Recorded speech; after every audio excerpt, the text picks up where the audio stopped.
उत्पादन बढ़ाने से मतलब कुल मिला के उत्पादन बढ़ाने से मतलब है। तो इसके लिए हमारी मूलभूत बातें ये हैं, जैसे वैज्ञानिकों का ये कहना है, हमको जब अभी खेती करनी होती है, एक तो उसके लिए खेत ढालदार ना हो, समान ऐसे हो, समानांतर खेत, कंटूर के विपरीत में हमको खेती करनी चाहिए। दूसरी बात है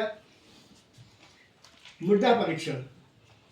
जैसे हम मनुष्य हैं, हमारा शरीर में कितनी टेम्परेचर होना चाहिए, कितनी हमारे पीएच होना चाहिए, कितना हमारा बीपी होना चाहिए, कितना हमारा शुगर होना चाहिए।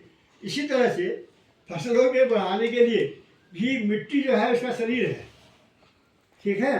तो इस मिट्टी में पीएच कितना होना चाहिए, और इसमें पौधों को या फसलों को जीवित रहने के लिए या उनसे ज़्यादा फसल उत्पादन लेने के लिए वैज्ञानिक लोगों का ये मानना है 18 तरह के भोजन की आवश्यकता होती है। 18 तरह के, उनमें से कार्बन 18 तत्व बताता हूँ आपको।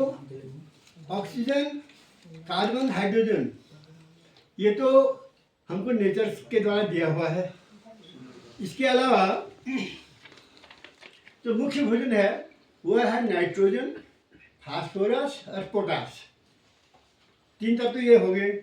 इसके अलावा जो बाकी तत्व 18 तत्वों की आवश्यकता होती है, उसके अलावा हो गया आपका अब ये कॉपर हो गया, बोरान हो गया, मॉलिब्डेनम हो गया, क्लोरीन हो गया, मैग्नीशियम हो गया, सल्फर हो गया। ये अन्य तत्व हैं जो उत्पादन को बढ़ाने के लिए बहुत जरूरी होते हैं। तो इन तत्वों में से हमारी जमीन में, हमारी मिट्टी में कितने तत्व मौजूद हैं, यह जानने के लिए हमको मिट्टी का परीक्षण कराना जरूरी होता है। मिट्टी का परीक्षण माने मृदा परीक्षण कराना जरूरी हो जाता है। तो इसके लिए हमको चाहिए जो हमारा, मैं ज़्यादा डिटेल आया क्या, सही बता रहे हो, बोल दीजिए।